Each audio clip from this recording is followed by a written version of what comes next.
Buenos días, hermanos, ¿cómo están? Una vez más para poder estar juntos aquí alrededor del trono de la gracia de nuestro Dios. Y estábamos estudiando durante estos días el libro de Marcos.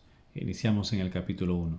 Esperamos hoy día terminar el primer capítulo para a partir del lunes hacer el capítulo 2 y así sucesivamente.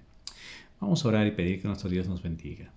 Padre Santo, gracias te damos, Señor, esta mañana por tu amor y tu bondad. Gracias porque nos permites una vez más, Señor, acercarnos al trono de tu gracia. Y aquí, Señor, en el trono de tu gracia, exaltar tu nombre. Bendecir, Señor, tu nombre y rogarte también, Señor, que nos bendigas con tu palabra. Háblanos, bendito Dios, como tú quieres, como tú sabes hacerlo siempre. Bendícenos, Santo Dios. Ayúdanos a serte fiel, por favor. Te rogamos en el nombre de Jesús.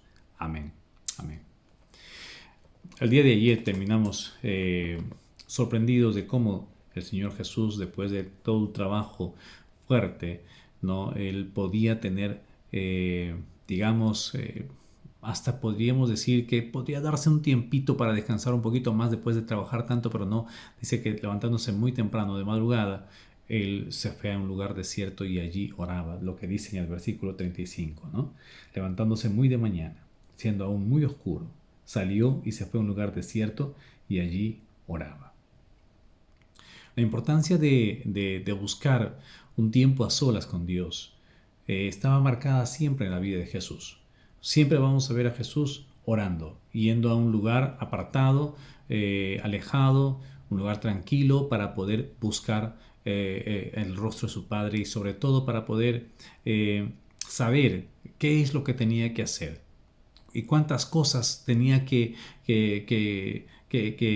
cumplir dentro de lo que ya Dios se había propuesto desde la eternidad.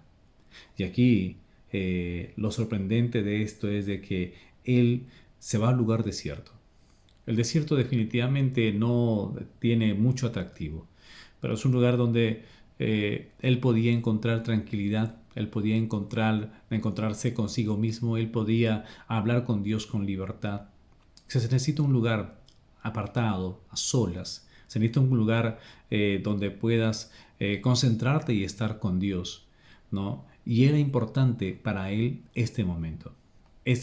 Aunque para los discípulos, de repente con la emoción de las actividades del día anterior, ¿no? Actividades full todo el día, desde la liberación de los demonios, del endemoniado, ¿no es cierto? El milagro en la casa de Pedro, ¿no? Y luego en la noche que venía mucha gente trayendo a sus enfermos para que sean sanados. Y entonces había una emoción tal en los nuevos discípulos, estos nuevos seguidores de Jesús.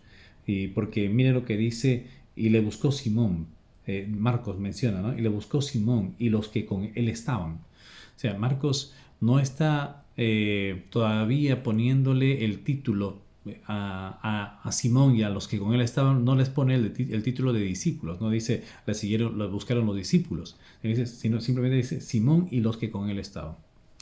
Es como que aquí Marcos todavía está tratando de poner en orden que ellos recién estaban viendo a Jesús. ¿Y para qué buscaban a Jesús? Todavía no lo conocían bien, todavía no sabían todo lo que él vino a hacer. Solamente estaban siguiendo a un gran maestro, a un gran profeta, a un gran hombre que tenía autoridad para enseñar y que ahora demostraba con hechos y con su poder y con todas las cosas que estaban viendo ya en el día anterior, que era un hombre diferente, un hombre distinto. Y entonces dice que Marcos los llama de esta manera por su nombre. Con él estaban Simón y los que con él estaban, y hallándole le dijeron, todos te buscan. Es como que Simón y los demás estaban un poco molestos. Oye, vamos a parar después de tanto entusiasmo que hemos tenido, después de tantas cosas que hemos visto el día anterior.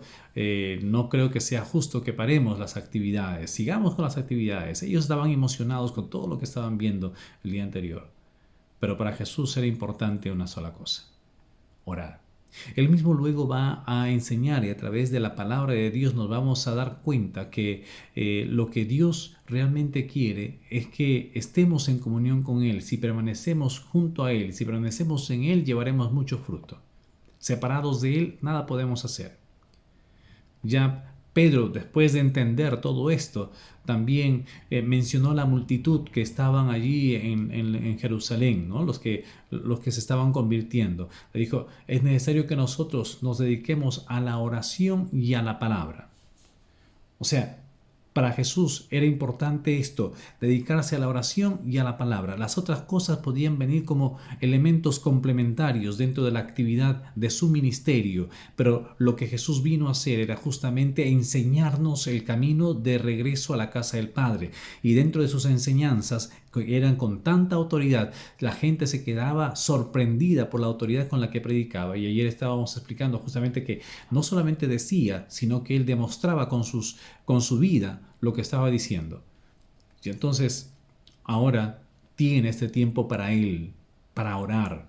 O sea, sí, él mismo estaba dedicándose a la oración y a la palabra. A la oración y a la palabra. Y entonces le dice ahí Simón, ¿no? Todos te buscan. Y entonces ahora él ya responde de esta manera. Vamos a los lugares vecinos para que predique también allí, porque para esto he venido. Ok, todos me buscan de aquí, okay, pero tenemos que ir a otros lugares. No solamente vine para este lugar. Tenemos que ir, vamos a los lugares vecinos, ¿no? Aquí él estaba pensando no solamente en ciertas personas, estaba pensando en toda la humanidad. Vamos a los lugares vecinos, vamos más allá. Es que el Evangelio tiene que ir justamente a esos lugares, más allá, donde todavía no hay presencia del mismo, donde todavía no se haya anunciado la salvación. Pablo va a decir, yo voy a ir a donde todavía no se ha anunciado el nombre de Cristo. Y después va a decir, ya lo he llenado todo, tengo que ir ahora a otro lugar, y iba cada vez mucho más lejos y cada vez mucho más lejos. Y vemos a Pablo yendo hasta Roma, y de ahí quería ir a España, o sea que todavía ya está aquí, vamos a otro lugar y vamos a otro lugar. La misma característica que que ha hecho de repente una marca en la iglesia de todos los tiempos es eso. Siempre la iglesia está pensando, vamos también allí, y vamos también allá, y vamos a abrir también aquí, y vamos también allá, y tenemos que abrir esto. Y justamente dentro de la pandemia, aunque quizás no era intencionalmente lo que ha pasado con nosotros y en el ministerio y en la iglesia, también llegamos a otro lugar y vamos a otro lugar, porque este lugar también ya ha sido predicado, ya han sido enseñados con la palabra. Y miren hasta dónde llegamos ahora. Y no por nosotros, sino porque Dios mismo ha puesto esta marca en la iglesia. Y la iglesia sigue teniendo esa misma pasión de predicar la palabra y de buscar el rostro de Dios. Y entonces dice en el verso 39, y predicaba en las sinagogas de ellos en toda Galilea y echaba fuera a los demonios. Y había predicado en toda Galilea, entrando e iniciando en las sinagogas. Recuerden que a los suyos vino, ¿no? Una vez más aquí entonces tomamos nota de que hubo grandes manifestaciones. Aquí dice, ¿no? Y echaba fuera demonios, ¿no? Echaba fuera demonios. Habían manifestaciones demoníacas en aquel tiempo. Y uno diría, pero ¿por qué tantas manifestaciones demoníacas? Y hoy día también, ¿qué es lo que pasa? ¿Cuál es la diferencia entre aquellos tiempos y este tiempo? A lo largo de la historia bíblica hubo 3 periodos de esas características. Uno tuvo lugar en la época de Moisés durante el tiempo también, y la otra durante el tiempo de Elías, y la última durante los años en que el Señor pasó aquí en esta tierra. 3 momentos fuertes, grandes, donde la presencia de Dios estaba ahí permanente en medio del pueblo y se sentía a través de estos hombres. Era Moisés y Dios estaba ahí. Elías, y cada vez que oraba había grandes cosas que se manifestaban ahí en el pueblo. Y viene Jesús y también empieza el momento, digamos, cumbre de la presencia de Dios en la tierra. Este es el tiempo especial porque en la iglesia está la presencia de Dios en este tiempo. Y es por eso que nosotros tenemos que ser también un poco más consecuentes de buscar al Señor, pero también a la vez aprender de Él, escuchar su voz y estar atentos a lo que Él nos dice. Llegamos a esta parte, entonces, a este último milagro ya del capítulo 1. ¿No?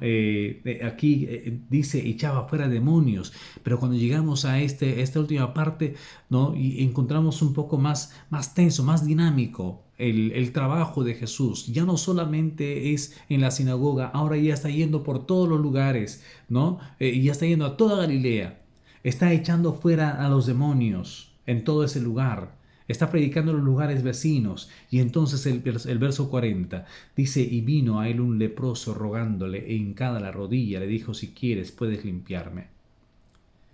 Si quieres puedes limpiarme. Entonces Jesús, teniendo misericordia de él, extendió la mano y le tocó y le dijo, quiero, sé limpio.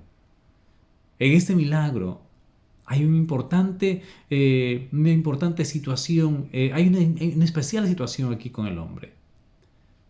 ¿Por qué? Porque era un hombre que había sufrido mucho. La lepra no era solamente una enfermedad, digamos, como lo que conocemos ahora. Cualquier enfermedad de la piel era considerada lepra. La lepra tenía que digamos, tener todo un procedimiento para declararle puro, para declararle limpio. Era una de esas enfermedades en donde el paciente o la víctima tenía que decir inmundo, inmundo, inmundo, inmundo. ¿Recuerda el primer milagro? Ahí el que tenía un espíritu inmundo en la sinagoga. Pareciera que el término inmundo o inmundo, tanto para el que estaba con el espíritu inmundo y como para el leproso, pareciera que ese término indicaba una sola cosa, y realmente lo que indica es una sola cosa: despreciable. Despreciable para Dios, despreciable para otros, despreciable para lo santo, despreciable para lo puro, despreciable para lo digno. Y entonces, cuando entendemos esto, esta enfermedad no solamente tiene una connotación física o psicológica o mental también, sino también tiene una connotación espiritual que tiene que ver, está ligada, muy ligada con la maldición. Y entonces vemos aquí ahora a un hombre despreciado, un hombre que recibió en sí mismo el castigo y la maldición, que cuando otros lo veían, entonces tenían que alejarse, tenían que estar no menos de 50 metros de distancia. Y pues si estaba cerca, tenían los moradores, inclusive la gente, tenía la oportunidad o, digamos, la orden de apedrearlo si no pasaba nada. Era gente solitaria.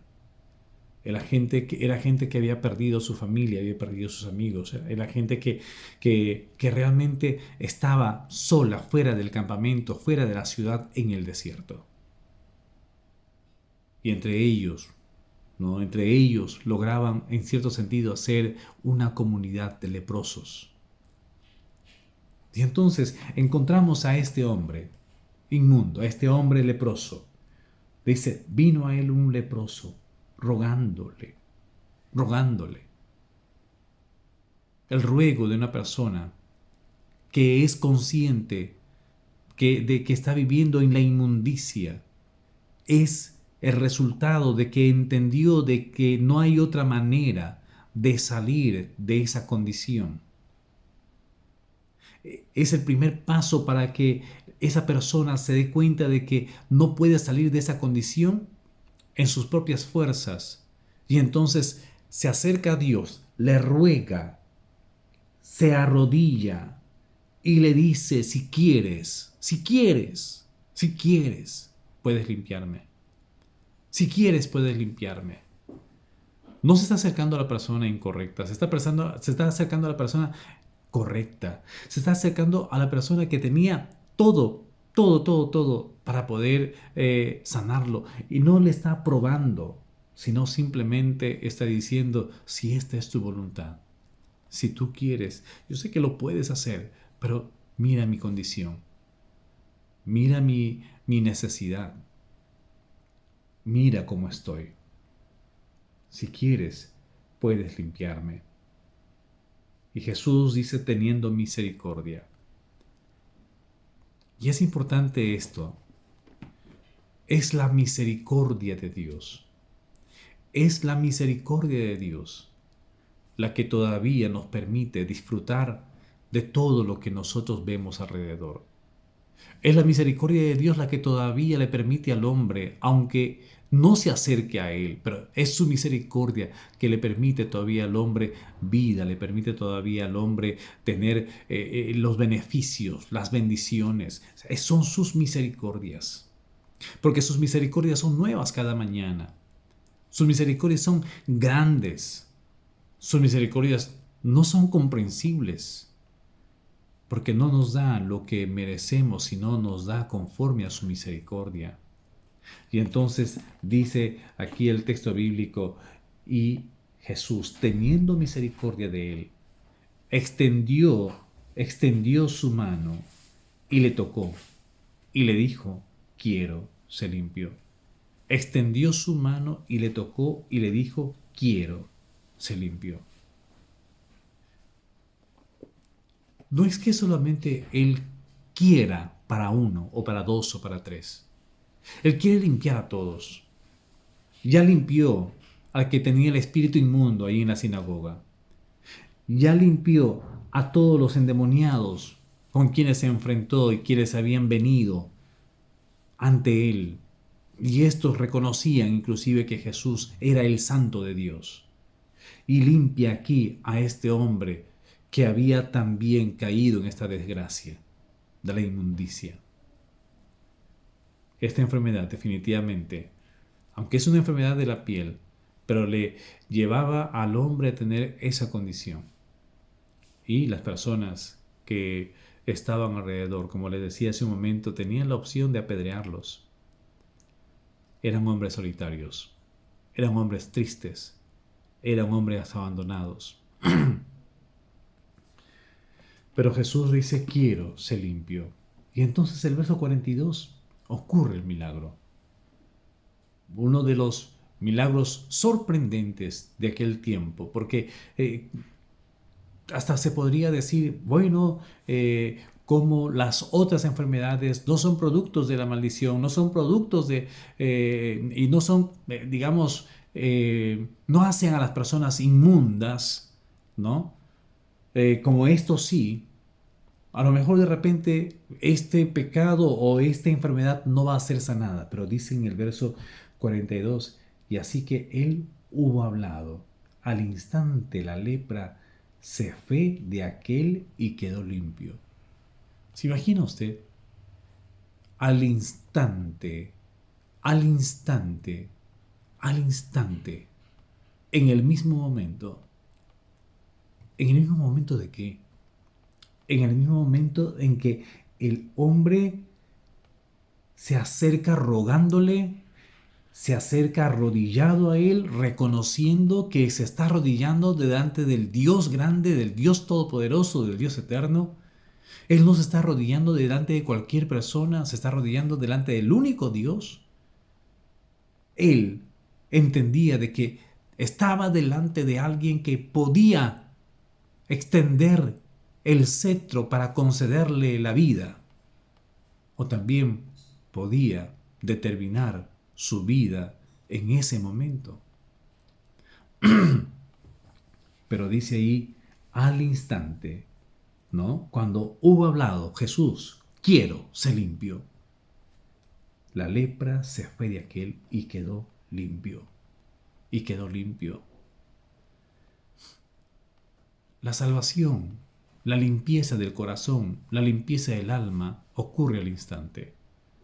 ocurre en el momento en que uno se acerca a Jesús y le pide perdón por sus pecados. Aunque definitivamente la obra que completa que hace Dios, que hace el Espíritu Santo de convencer al hombre de pecado, da como resultado el arrepentimiento.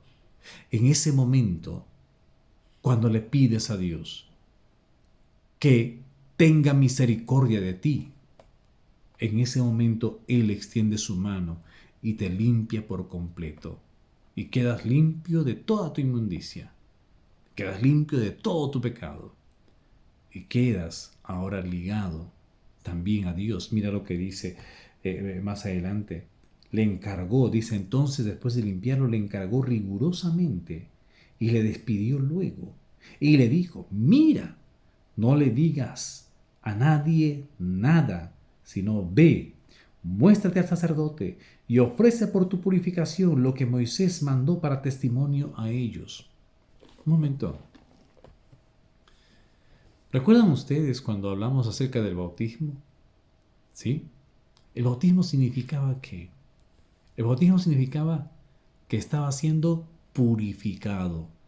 ¿Quién? El sacerdote. La purificación del sacerdote, la purificación de las personas que tenían que ministrar, que tenían que servir en el tabernáculo o en el templo, o también la purificación de una persona que había sido echada fuera del campamento. Y en este caso, inclusive los que se contaminaban, los que tocaban un leproso, los que tocaban un muerto, los que tocaban un insecto o un animal inmundo, los que tocaban y los que pasaban por estos procesos, la ley prescribía de que tenía que salir del campamento por el tiempo que durara su inmundicia, y luego tenía que volver, bañarse, ¿no es cierto?, lavarse con agua limpia y presentarse al sacerdote. Y entonces el bautismo era justamente eso. Era la señal de que ya estoy siendo limpiado de mis pecados. Y ahora aquí, cuando le dice Jesús al sacerdote, no le digas nada a nadie, sino ve y muéstrate al sacerdote y ofrece por tu purificación, está recordándole que, o sea, anda, ¿no es cierto? Muéstrate al sacerdote, él te va a decir lo que tienes que hacer, purifícate. O sea, ofrece por tu purificación. O sea, seguramente que el sacerdote va a decir, anda, lávate y ven y ve, quiero ver cómo has quedado, lávate bien y vuelve a venir, quiero verte, ¿no? Y entonces dice, ofrece por tu purificación lo que Moisés mandó para testimonio a ellos. La limpieza no es que se vaya a ocurrir después de que se haya bañado. La limpieza aquí es más bien la demostración de que la persona ya estaba ya purificada. ¿Ok? Lávate con agua, entonces esto ya confirma que estás limpio, confirma que estás sano, confirma que ya no hay ningún tipo de enfermedad en ti. Es lo mismo con nosotros. En el bautismo es lo que confirmamos, lo que ya Dios limpió. El bautismo es la confirmación de lo que ya Dios ha hecho en la persona que ha creído, en la persona que se ha arrepentido, en la persona que ha pedido perdón, la persona que se acercó a Él y dice, Señor, si quieres, sálvame. Entonces, la persona ya salvada, ¿qué es lo que hace? Va y se bautiza, no para que sea limpio, sino porque ya es limpio y demuestra así su purificación. Y entonces dice aquí, no le digas nada a nadie, ve, muéstrate al sacerdote y ofrece por tu purificación lo que Moisés mandó para testimonio a ellos, ¿no? Imagino que hace todo este tipo de, digamos, de ritual para poder ya decir que ha sido purificado, pero porque estaba alegre el hombre, estaba muy feliz. Y entonces, en esa algarabía, en esa felicidad que a él, dice el verso 45, pero ido él comenzó a publicarlo mucho y a divulgar el hecho, de manera que ya Jesús no podía entrar abiertamente a la ciudad, sino que se quedaba fuera en los lugares desiertos y venían a él de todas partes. ¿Podríamos decir que este hombre fue desobediente? No, este era un hombre nuevo, Si antes estaba escondido, si antes estaba en silencio, si antes no quería que nadie lo vea, si antes se escondía de la gente para que no lo apedrearan, ahora se había ido al sacerdote, se presentó a él, el sacerdote le manda a lavarse y confirma que está limpio. Va a su casa y cuenta a todos. Está feliz el hombre. Es lo que pasa con todos los que hemos experimentado la salvación. Con todos aquellos que hemos experimentado el haber conocido a Jesús. No podemos quedarnos callados. Queremos compartir a los demás. Y él hizo lo mismo. Comenzó a publicarlo mucho y a divulgar el hecho. Claro, anda, cállalo. Aunque lo prohíbas, Jesús le dice, no le digas a nadie nada. Es que si encontraste la solución para tu problema, si encontraste comida para tu hambre, si encontraste vestido para tu desnudez, y ves a los otros en esa misma condición, lo mínimo que quieres es que los otros también experimenten aquello. Marcos es este evangelio y también el escritor es sumamente apasionado para evangelizar. Y nos muestra en todos estos detalles de cómo él no escatima ningún momento para poder dar el énfasis evangelístico que quiere darle a este evangelio. Léalo con atención, léalo con mucha meditación y se va a dar cuenta de cómo es él presentando el evangelio con mucha agresividad, con mucho entusiasmo, con mucha alegría. Marcos también había recibido de Dios la oportunidad, de Jesús la oportunidad de volver a reivindicar aquello que había perdido en un momento. Recuerda ustedes que había una discusión justamente de Pablo, ¿no es cierto?, con Bernabé, cuando querían llevar a Marcos luego que Marcos había dejado la obra. Y él dijo, no, no lo voy a llevar. Y ahí se separaron. Pero resulta que él se había reivindicado. Pedro lo discipuló. También fueron discipulados ahí y Pablo finalmente va a decir, tráeme a Marcos que me es útil para la obra del ministerio. Y este Marcos se convirtió en de ese joven timorato, de ese joven que se había desertado de la obra, se convierte ahora en un tremendo evangelista. Tremendo evangelista. ¿Qué forma de poder poner la vida de Jesús en este evangelio, pero con los énfasis evangelísticos que solamente él quería enmarcar? Claro, le estaba hablando a los romanos. Él quería ganar a los romanos. Obviamente, cae a pelo a nosotros. No somos romanos, es cierto, pero somos el pueblo gentil. Y entonces es exactamente lo que Marcos se había propuesto. Estaba hablando a los romanos, estaba hablando a los gentiles. Con razón Pablo se identificó con Marcos para decirle me es útil para la obra del ministerio. ¿Por qué? Porque Pablo había sido llamado para ser el apóstol de los gentiles. Y tenía aquí un evangelio, la vida de Jesús, relatada, contada, justamente para aquellos que tenían este tipo de pensamiento y para aquellos que estaban en el mundo gentil. Que nosotros podamos levantarnos también de esta manera, con la misma pasión. Y aunque quizás escuchemos por allí, no le digas nada a nadie, no podemos callar aquello que realmente nos ha hecho tanto bien. No podemos callar lo que nosotros tenemos y negar lo que nosotros tenemos para aquellos que tienen tanta necesidad. Pero también queremos que entiendan, si alguno de ustedes no conoce todavía a Cristo, puede pedirle así como este leproso. Si quieres puedes limpiarme. Si quieres, puedes limpiarme, pero tiene que salir como un ruego de tu corazón. Tiene que salir con un reconocimiento de que solamente Dios lo puede hacer. Y la única forma de hacerlo es inclinarte completamente y rendirte completamente a Él y decir, yo no soy nada, tú eres el Dios majestuoso, el Dios maravilloso. Si quieres, te ruego que me limpies, te ruego que me limpies. Si estás pasando por la enfermedad, estás pasando por estas pruebas tan difíciles en este tiempo, hay una sola cosa que puedas hacer delante de Dios. Ruégale. Entrégale tu vida. Él quiere porque Él tiene misericordia. Y Él puede limpiar primeramente tu corazón, tu alma, tu conciencia. Te puede limpiar de la inmundicia. Y también, ¿por qué no? Te puede sanar. Te puede sanar. Porque lo puede hacer, porque Él es misericordioso.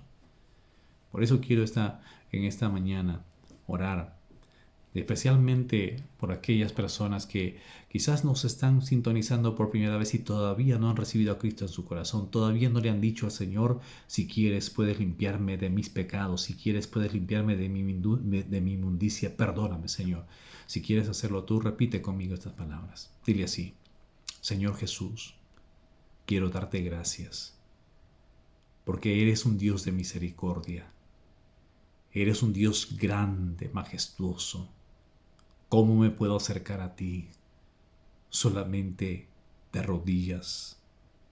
Te ruego, por favor, que me limpies de mi pecado, que me limpies de toda la inmundicia.